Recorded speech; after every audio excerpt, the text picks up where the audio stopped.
અને હવે કરીશું બુલેટિનની શરૂઆત આજના દિવસના સૌથી મોટા સમાચાર સાથે।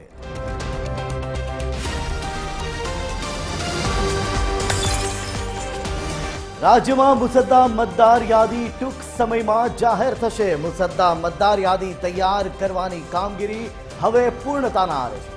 19 ડિસેમ્બરે એસઆઈઆર મુસદ્દા મતદાર યાદી જાહેર કરશે, ત્યારે આખરી યાદીમાં 74 લાખ જેટલા મતદારો નીકળી જવાની સંભાવના છે। રાજ્યમાં 5.08 કરોડ મતદારોને ગણતરી ફોર્મનું વિતરણ પણ કરાયું હતું, ત્યારે 4.34 કરોડ મતદારોએ ફોર્મ વિતરણ બાદ પરત કર્યા હતા। 4.34 કરોડ મતદારોએ ગણતરી ફોર્મ પરત કર્યા અને 44.45 લાખ મતદારોનું મેપિંગ થઈ નથી શક્યું, ત્યારે સમગ્ર પ્રક્રિયા દરમિયાન 18 લાખ જેટલા અવસાન પામેલા મતદારોને હટાવાયા છે। 9,69,000 જેટલા મતદારો નિયત સરનામે ગેરહાજર પણ મળ્યા, તો 40 લાખ જેટલા મતદારોને કે જેઓ કાયમી રીતે સ્થળાંતર થઈ ગયેલા હોય એવા 40 લાખ મળ્યા।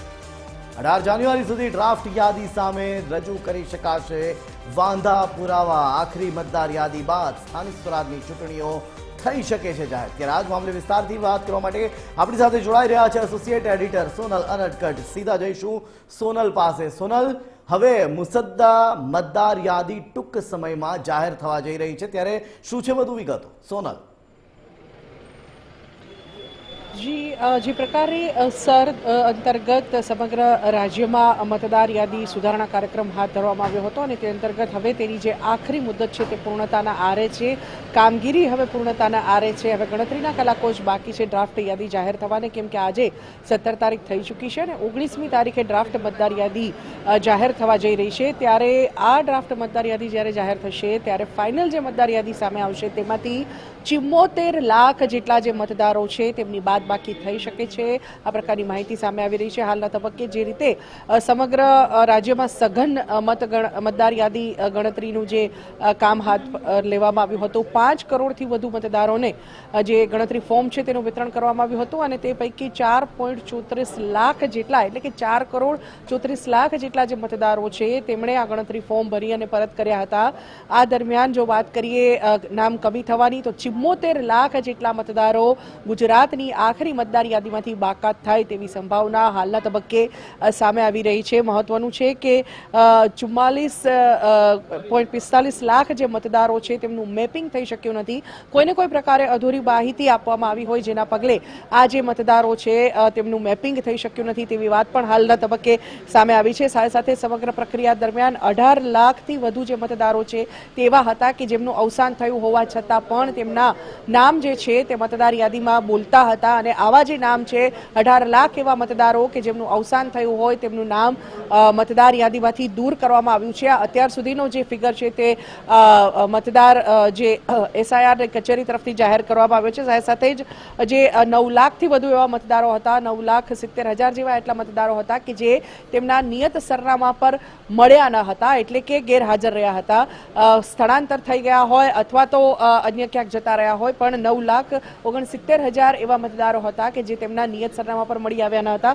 સાથે સાથે 40 લાખથી વધુ મતદારો એવા હતા કે જે કાયમી સ્થળાંતર કરી ગયા હોય, આ આંકડો પણ સામે આવ્યો છે। સાથે સાથે જ 18 જાન્યુઆરી સુધીમાં જે આ ડ્રાફ્ટ યાદી હવે જે 19મીએ રજૂ થવાની છે, 19 ડિસેમ્બરના રોજ ડ્રાફ્ટ યાદી, તેમાં સુધારા વધારા અથવા તો વાંધા પુરાવા જે રજૂ કરવાના હોય છે તે 18 જાન્યુઆરી સુધીની મુદત આપવામાં આવી છે અને ત્યારબાદ જે આખરી મતદાર યાદી સામે આવશે તેમાંથી 74 લાખ જેટલા મતદારો જે છે તેમનું નામ કમી થઈ જવાની, એટલે કે તે 74 લાખ મતદારો ઘટી જશે તેવો જે તબક્કો છે તે હાલના તબક્કે સામે આવી રહ્યો છે અને ત્યારબાદ સ્થાનિક સ્વરાજની ચૂંટણી યોજાય તેવું હાલના તબક્કે લાગી રહ્યું છે। આ બધા વચ્ચે જે આપે હાલ જે વિગતો આપી એમાં 44 લાખથી વધુ મતદારો એવા છે કે જેઓનું મેપિંગ જ નથી થયું, તો હવે એ મતદારોનું શું? મતદાર યાદી જાહેર થઈ જાય તો એમાં આ 44 લાખ જે મતદારો હતા તેઓનું શું થઈ શકે છે? સોનલ અજય, મેં હમણાં જ આપને જણાવ્યું તેમ કે જે પ્રકારે મેપિંગ નથી થઈ શક્યું તેવા એવા મતદારો છે કે જેમને અધૂરા પુરાવા આપ્યા હોય અથવા તો અગાઉની યાદીમાંથી તેમનું નામ મળી શકતું ન હોય, તો જે વાંધા પુરાવા રજૂ કરવાની તારીખ છે તે 18 જાન્યુઆરી આપવામાં આવી છે. જે 19મી તારીખે ડ્રાફ્ટ યાદી જાહેર થાય ત્યારબાદ જે આખરી મતદાર યાદી જાહેર થાય તે પહેલા 18 જાન્યુઆરી સુધીનો જે સમય આપવામાં આવ્યો છે તેમાં જે આ વાંધા પુરાવા છે તે રજૂ કરી શકાશે અને તે રજૂ કર્યા બાદ જે આ 44 લાખ જેટલા જે મતદારોનું મેપિંગ બાકી છે તેવા મતદારોનું નામ વધુ એક વખત યાદીમાં સામેલ થઈ શકે છે. કેટલા મતદારો તેમાંથી આ પુરાવા રજૂ કરી શકે છે તે હવે જોવાનું રહે છે. ત્યારબાદ જે આખરી મતદાર યાદી જાહેર થશે તેમાંથી 74 લાખ જેટલા જે મતદારો છે તે બાકાત થઈ શકે છે તેવું હાલના તબક્કે જે માહિતી છે તે સામે આવી રહી છે. અને તે અંતર્ગત હવે જો સ્થાનિક સ્વરાજની ચૂંટણીની વાત કરીએ તો જે પ્રકારે અત્યારે સ્થાનિક સ્વરાજની ચૂંટણીની વાત ચાલી રહી છે તેના પરથી એવું લાગી રહ્યું છે કે આખરી મતદાર યાદી પ્રસિદ્ધ થયા પછી જ જે હવે સ્થાનિક સ્વરાજની ચૂંટણી છે તેનું આયોજન સરકાર કરી શકે છે. ચૂંટણી પંચ તરફથી તેની જાહેરાત થઈ શકે છે. જી આભાર સોનલ, સમગ્ર માહિતી આપવા બદલ.